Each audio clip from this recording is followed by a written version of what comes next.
Pace is pretty cool too. Thanks, thanks. Hello, and we're back, joined by Case Esparros. Below me, and the director, of course, of Absence of Milk in the Mouths of the Lost. The film will be mostly discussing today, but he's also made another feature film about which we know little and haven't seen, which is called King Baby. And Mhm. sort of notable about that film is, even though we haven't seen it, John Waters apparently was impressed enough by it to give a little commendation or mention of it. So that's very impressive. Yeah. Um, what do you have there, by the way? It's Mickey Mouse, but Yeah. I don't know. Yeah, it's Mickey. We all know him. We all love him. so that may get us taken off YouTube right there for the. He's Oh a well, little blurred, so hopefully. it could be any Michael Mouse. Yeah. No, no, Mickey just went into public domain like Oh, this year. very good point. This is Oh, a very legal thing I'm doing right now. all right. So, okay, just out of curiosity, Case, I know you've done some shorts and two features. How old are you? I'm 28. Oh, you're older than I thought you were. Yeah, I kind of have a young face. Everyone Yeah. thinks I'm much younger. Okay. So you have been doing this for a while. Hmm. Let's see. What's a good, Giles, do you have a good place to start, or should we just have Case describe the movie as best he Well, can? how'd you guys see it? How'd you find the movie? That's a great question. Just doing my weekly research of Blu-rays, I just saw the cover and said, "Oh, I'm gonna have to, based on the cover, I'm gonna have to look into this." Looked into it. I Hmm. said, "Okay, based on the description, now I have to see the trailer." Saw the trailer and said, "Okay, based on the trailer, I have to buy the movie and review it for our weird Oh movie wow. site Yeah. because, Looks like everything worked out then. yeah, it's That's the definitely natural progress of things, you know? it's definitely got weird written all over it. Yeah. Avant-garde, surreal. So again, Giles, do you have a question or should we just have Case do an introduction? I think kicking off with an introduction would be appropriate for a movie that is doing the kinds of things that this film is. There is a story or excuse me, there's a single story that emerges from. Let's see if I look at my notes here. At least four different threads of action that eventually converge.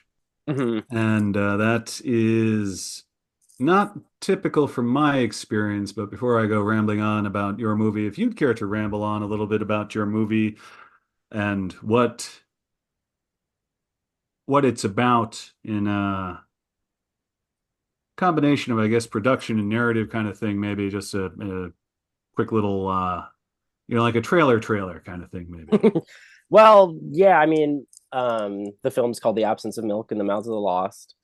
Um, it's my kind of elevator pitch a lot of the times is because I'm so like I kind of think of the imagery before anything else. So it's like trying to even like promote or like talk about the films I make is always kind of I have to have a like elevator kind of pitches in my brain to do it. But the main thing I talk about is like how I say it's kind of just like um almost kind of like a Peter Pan kind of retelling about the missing children on milk cartons, and it follows one of the mothers of one of the missing children, and you kind of see her storyline, and it follows like her grief with dealing with the missing kid, and then it follows her neighborhood milkman who has kind of a strong connection um, to her grief and maybe kind of a higher understanding of everything that's going on, and then it follows the missing children and kind of the world that they're living in,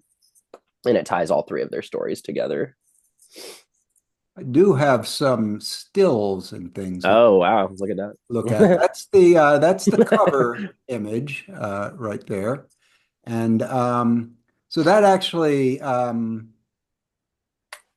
brings to mind a question that you may be Mhm. interested in, which is who is that there with the milkman hat and the under the sheet with the glasses? Oh, that's the milkman. He's played by this artist named Gary Wilson. Yeah. That was just like a behind the scene photo that was taken on set of Gary. That's Okay, the scene. Yeah. That's the scene, like that's a behind the scene part of the end of the movie where he walks out of the house. Yep. I mention Mhm. it because I think the presence of Gary in the film was very meaningful to you. So he was somebody you wanted. You sought out the cast, was he not? Yeah, yeah. Gary Wilson's like so. If anyone's watching who doesn't know who Gary Wilson is, he was a '70s artist who made a record called "You Think You Really Know Me." I could probably grab it somewhere here on my shelf, but yeah, he recorded the whole record. I think he was 23 when he made the record, and he recorded the whole thing in his like parents' basement in 1977, and it kind of like went unnoticed, and he kind of stopped making music for a long time. And then in the period of that record kind of getting a cult following, um, he was kind of had this like missing aura, I guess, about him where no one could track him down, and he was seen as someone who had vanished off the face of the earth. And not only am I like a massive fan of the music he's making, I also thought it kind of like went in tangent like with the character and the themes of the film, that he was someone that actually kind of like had minorly went through those experiences. There he is Yeah. again. Not a very good picture. Yeah, Low resolution. yeah, there's Gary Wilson, and that's Hannah Weir. Hmm. And we know Hannah from Richard Bailey's movies. She's appeared in Oh, Oh, yes. which one? Ship of Human Skin. Yeah, Ship of Human Skin. Yeah, I've never actually seen that one. Um, yeah, has he been on the podcast? He's been Oh on wow, twice, I think. Twice, yeah. Yeah. whoa, wow, small world. Yeah. I think you two guys should get together. You'd have a lot in common in terms of the way you shoot films, I think. How long did Absence of Milk take to shoot? Um, I mean, maybe just from the first scene that was shot was that scene in the it's like kind of the picnic scene where the where you see kind of a woman with like a black cloak over her head, and she's kind of having a picnic with like a blacked out doll. That was kind of the first scene that was shot for the film. And then from that moment, it was probably a year and a half of shooting. Um, yeah, just like on and off.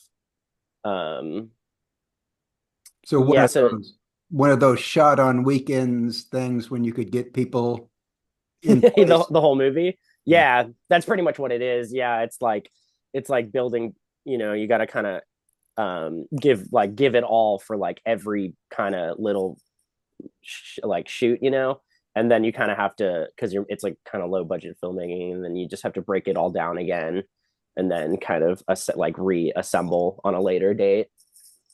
Yeah, so it's like the process is kind of it's a long time for sure. Giles. Yep. Yeah, that's actually, yeah. Thinking of the shooting, there are a number of interesting visual things that could be talked about, but my, well, not quite burning question is in regards to the dilapidation of a number of the interior sets that you have. Hmm. These places that look like they were lifted, over half a century ago from someplace that's been decomposing for another half century before that. Yeah. How did you assemble these very, you know, moldy, broken interiors? Like, It took a long time. It was like, I mean, even like, even before when I mentioned it was like took a year and a half to shoot, it was like just the location scouts alone were probably like also just a whole year of my life was like location scouting.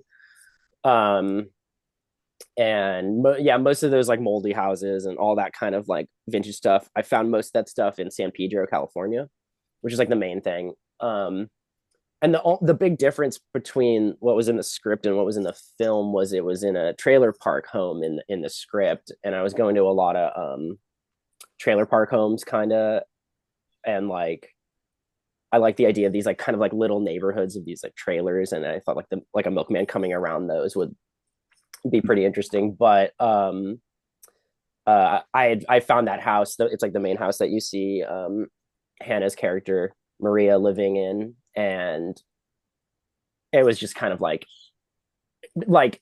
it felt kind of perfect because there's like you could see kind of all these memories of an old house that used to live there.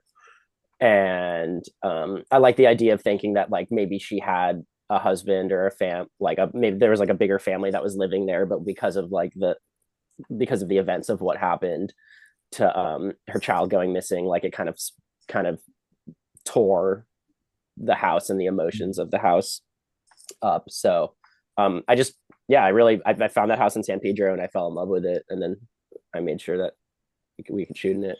Um, yeah, and then I mean, it's kind of behind the scene thing, but Gary Wilson's basement, in that the Milkman's basement is actually still shot in the same house that I'm shooting most of the stuff in. Oh. Um, and then I had to find like an exterior shot to like kind of make it not look that way. But yeah, it's just like the house was so good. There were so many things in it, and then I also just got so. I mean, that's also like such a trick with low budget filmmaking too. It's like if you can find one location that can do a lot of like what you need, that's kind of a huge key. It'll save you a lot of money and time. You know. So yeah, that house was just incredible, and I fell in love with it. So it became like kind of the centerpiece of the film. Yeah, no, worked nicely. I guess I'm kind of curious now, and you mentioned you also that you were looking around trailer parks. So, like, what's the Mm-hmm. process for this? You like see a promising trailer, and you like go up and knock and say, "Hey, Yeah, I'm a filmmaker." it was insane. Awkward Yeah. question. Yeah, no, like that's kind of it. I'd write, I would literally write a lot of hand notes, a lot of in English and Spanish, just because you don't know what they speak, and yeah, it would just break it down and be like, I'm a filmmaker. I can pay you a little to use your location. Here's my number, contact info. I probably did that on like, I mean, originally I probably did that on probably like 70 trailers, maybe. Yeah. So there are 70 collectible notes out there from you. Uh, Hmm. oh, And cool. I mean, most people don't get back. Like, you kind of have to know that it probably won't happen. Yeah.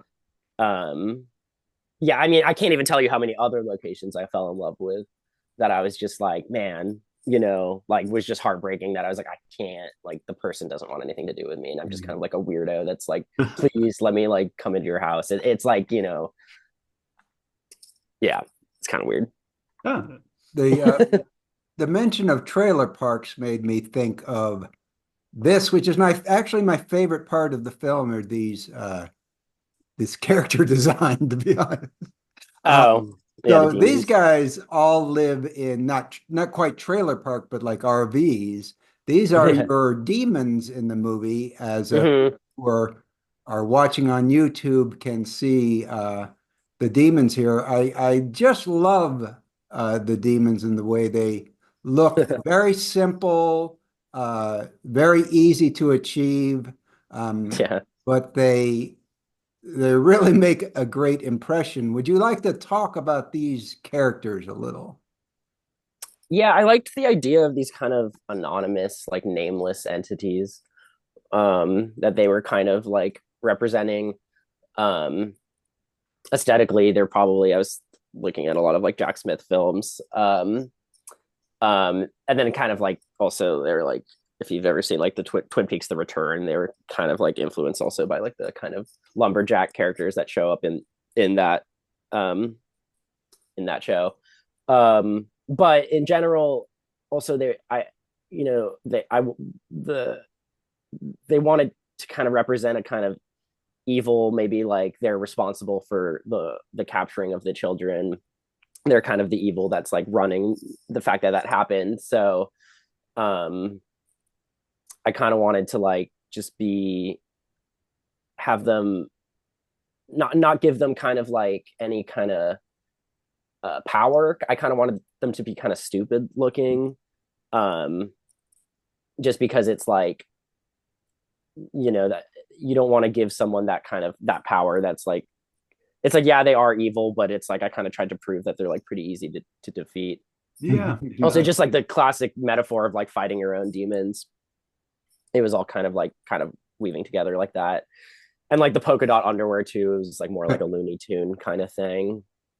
Right. You, um just kind of oafish men was like the whole idea of them. you know Yeah. um Kind of the same kind of people that would, you know just kind of yeah, you capture. can't see it in the still here, but they do wear they have these Right. they're all in white. They're head to toe covered in white makeup, Hmm.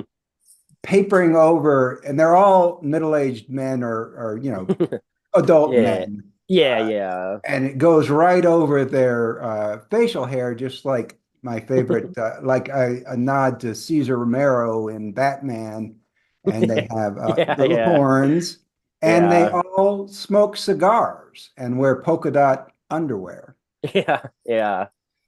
Hmm. And these are the demons. That's the, yeah, I just like the, I don't know, it's just like the old kind of like trailer park American men kind of vibe, you know. Yeah, especially the way they move too, that sort of shambling non-rush throughout all their actions there. Wherever they're getting to, it's not terribly pressing for them.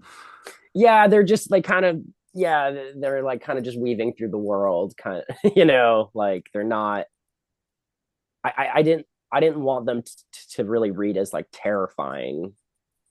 You nailed that. But yeah, and I don't know if you know the artist, who's like a huge inspiration to the film, is this artist named Henry Darger, who would make like collage work out of kind of missing children, newspaper clippings, and he would use these like children and create these worlds that they would live in, where they were kind of fighting an army of kind of like kind of Civil War looking soldiers. Ah, Yeah, so I like, I like the idea of these like girls like living in kind of like this world that they can create their own, and they have the power to have like be friends with each other, and kind of, yeah, there they are. And play, and these kind of things are just like an annoyance in that world that they just kind of have to take out. Yeah, but if you look at a lot of Henry Darder's paintings, it was pretty clear that was a huge influence on these images. yeah. Speaking of images, there's any amount of odd imagery, even beyond the demons and general costuming. There are, I want to say, maybe four more dream interludes that I wonder if Hmm. you feel all right talking about a little bit, since they interrupt the general action with a sort of another layer of, the general action is pretty dreamy, and then they add this explicitly Hmm. dreamy thing every now and again, oftentimes with strange little anecdotes or confessions. Wondering if you might talk about what those dreams may indicate, and what prompted you to include them as part of this larger dream thing going on. Yeah, you're referencing the 60 millimeter film kind of in the back, like the painted Yeah, film there's the one that scenes in the there's a background. yeah, there's a story about a dead Hmm. dog in one of them. There's a Yeah. melodramatic thing going in another. Hmm. Yeah, yeah. I mean, just in terms of just like the structure of a film, I'm always so interested in just the idea of someone like feeling kind of, you're feeling to someone that's like behind the film and making the film. Um, and a lot of those interruptions are kind of things that I was going through at the time. That's their perspective of writing it. I felt like I was just like, I liked the idea of just interrupting a film really quick, and like kind of just like discussing like your feelings, and like trying to find these ways that these feelings are tying into like larger themes of a film you're seeing. A lot of those stand-ins too were kind of in my mind. I mean, it's up to any kind of interpretation, but in my mind, they felt like they were mothers of, they're kind of the rest of the mothers, that weren't of the children. Because if you add them all up, like each scene can correspond with a child, because there's 5 of the missing children you see. Um, so it was just kind of like this kind of grief world that they were existing in, that was almost pushed even harder than what you see Hannah's character in. She's still kind of a resemblance in reality, but the rest of the characters are kind of maybe like more like fully kind of in it, and like they're just kind of, it's the idea of just not existing anymore when they're mothers and they can't see their children. Mm-hmm. Yeah, so it's more of an abstract take on their grief. Let's describe it a little bit more for the audience, because what happens is they struck me as more like more than dreams, like schizophrenic interludes of somebody having a psychosis and losing their mind. But there'll be like a white room, right? And there'll be on the walls and ceiling are these like abstract Stan Brakhage type images going on, and then there's like a woman sitting there knitting with a mask on and some altered dialogue. And so how it's all put together technically? Oh, well, what you're seeing in the background is like that kind of Stan Brakhage thing. That was blood and milk paintings that I was doing on celluloid. So a lot of it was my own blood mixed with some milk and then painted on the celluloid, and it was just kind of like I should have brought, I have it somewhere in my drawer. You can actually see it, I think. But for a reference point, let me see if it's around. But I should have had some stuff out all ready to go. But here it is. One second. So, see, what you're seeing in the background is this. It's this. Okay. You see, you can see all the blood on the reel. Yeah. And then I don't know why I'm so kind of blurred out, but see, there's blood all around the reel, mixed with star drawings that I did over it, and kind of white. It's the milk is kind of chipped off by this point. But it lasted enough to scan it. So what I did was put this in a scanner, and that's what you see. Oh, cool. Yeah. But yeah, I mean, this took forever too. I would come home. I had this like totally like draped, this whole reel like draped on my chandelier on my porch, and I would just come home every day and just kind of work on it. Yeah. Definitely. Yeah, did that answer your question on what the technicality of what you're looking at is? Pretty much. Yeah. Now we just need to know what it means or why. It means determination, Greg. It's determination. It's determination, but also, it's like, as you can see, I like the abstraction of all the details. Like there's the black lines that are kind of shooting across the screen are star drawings. And there's kind of the motif of the film, the second star on the right and straight on till morning. You hear Hannah talk about that. And that's, that's a line from Peter Pan when they're referencing Neverland. But like that's what you're seeing, a bunch of stars, blood, and milk. It's interesting. I didn't catch the Peter Pan references, though I see them. But I did think that do you have by any chance a background in like English literature or me? Well, no. Because wait, why? I've read it, but because of the way you use the imagery, and it's like they teach you how to write stories the way you use imagery. So there'll be the cows, there'll be the milk, the milkman, the white color scheme, the breasts recur, all these things that are all connected and coherent as imagery. They may seem disconnected at first, but as they keep going, they all form sort of a tapestry that's a very coherent imagery tapestry, even if the Hmm. story is sometimes difficult to follow. Hmm. And then Yeah. now you mentioned some other, the stars, star motif, and how that relates to the Peter Pan theme. And it Hmm. all seems very like you've been trained in literature. I mean, I don't know if I was trained, but I Yeah. read a lot of of That'll English do it. literature for sure. And yeah, I mean, there is that kind of weird same thing with like English literature, especially old books with like um um kind of Americana aesthetics with like kind of during the Milkman eras, 19 in like kind of the 60s. All of that was like kind of hugely tied to it. Yeah.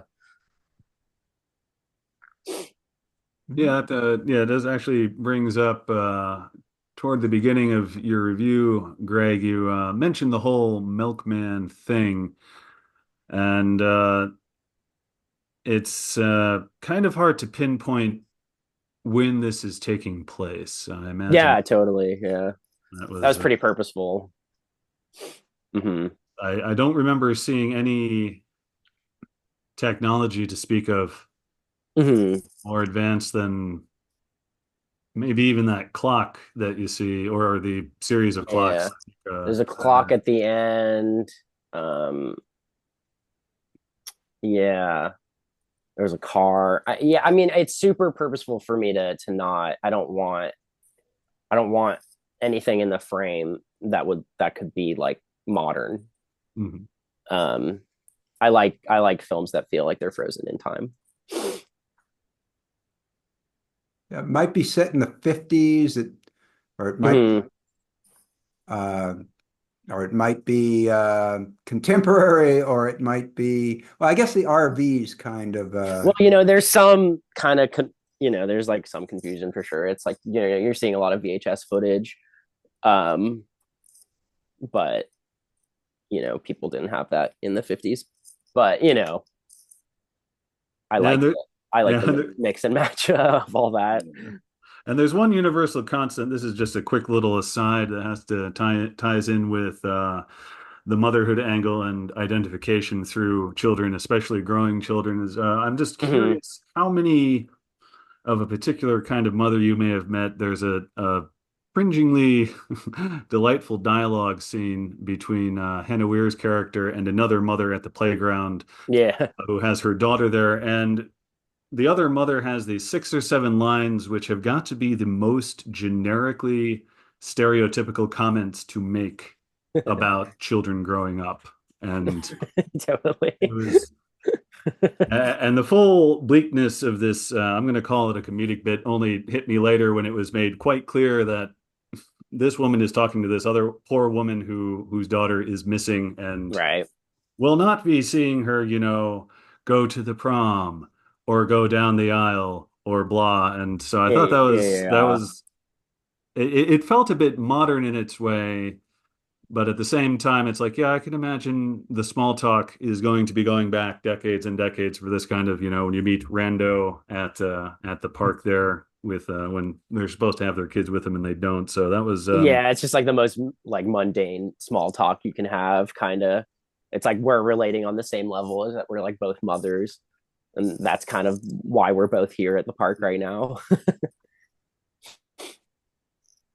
and yeah, I did actually have a question for you. You have your guy doing his score, and the score is pretty darn cool. It's got a lot of dissonance where it's supposed to, a lot of rhythmic Mm-hmm. tones, but you do have 2 songs that Mm-hmm. you mentioned in the credits. One of them is a variant of the well, classic isn't quite the word. I can't. The standard standard. It's a yeah, yeah. It's like I'll it's fly away. the And standard.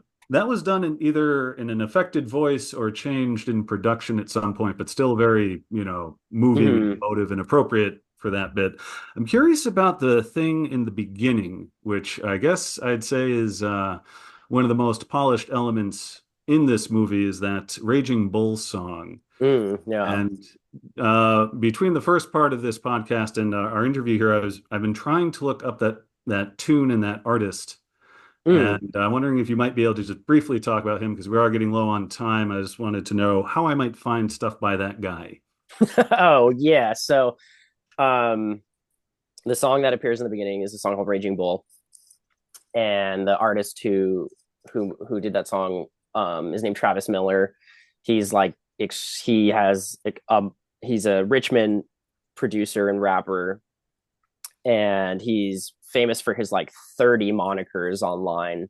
He probably has like, I don't know, he has a rap moniker, like a black metal moniker, just like he was making fake like Italian movie soundtracks for movies that didn't exist. He's just like an incredible and versatile producer.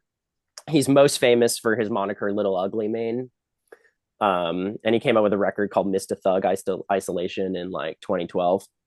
And that's probably what he's like most known for. But he's just like so incredibly versatile, and the Raging Bull song was off a record that he was going by the moniker Bedwetter, and it was on a volume called, or the record was called like Volume One, Flick Your Teeth Against the Present, something like that. And the record was kind of this concept record about a child being kidnapped. Okay, yeah, because I was going to ask how that's Mm-hmm. got in there.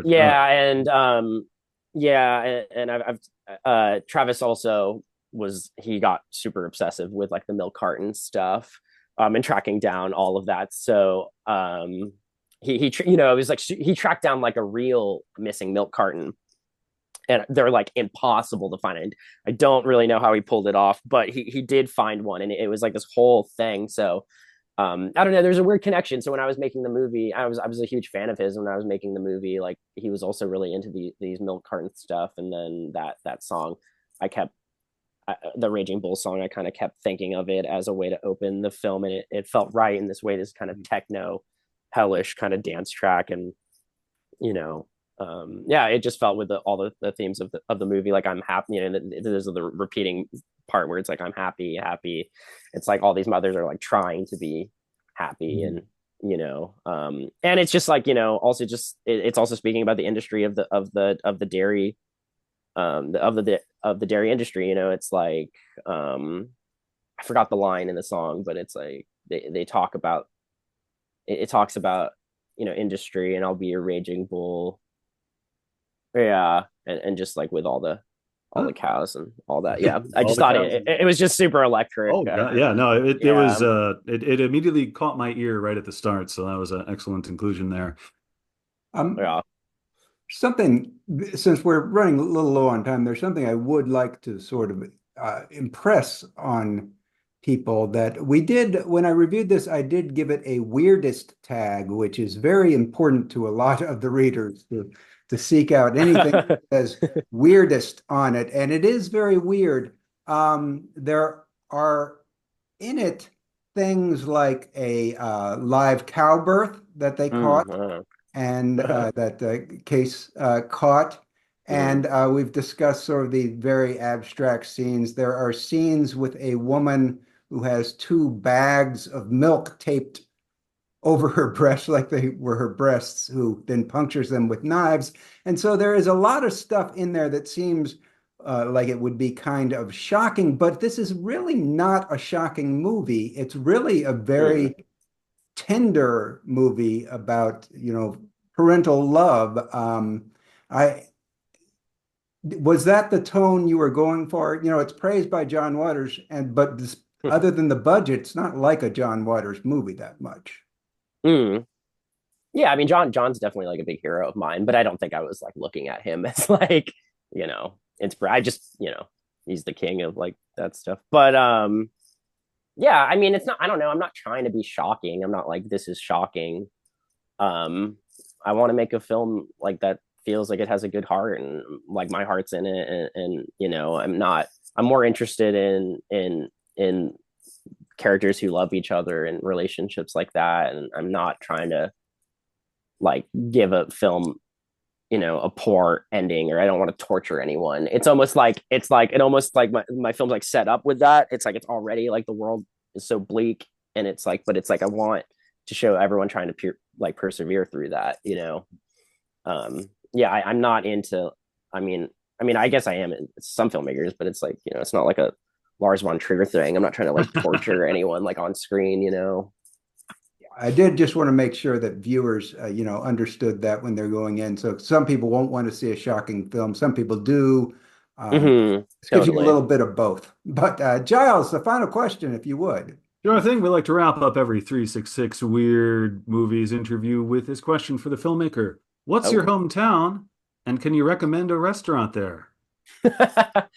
um, well, right now I'm living in Los Angeles, California, and the restaurant I would recommend is this restaurant in Echo Park called Gra. My twin brother is like the main chef there, and he's great. He's just like yeah. So go to Gra, hit it up. How He's do you gonna cook spell you a that? really good pizza. GRA.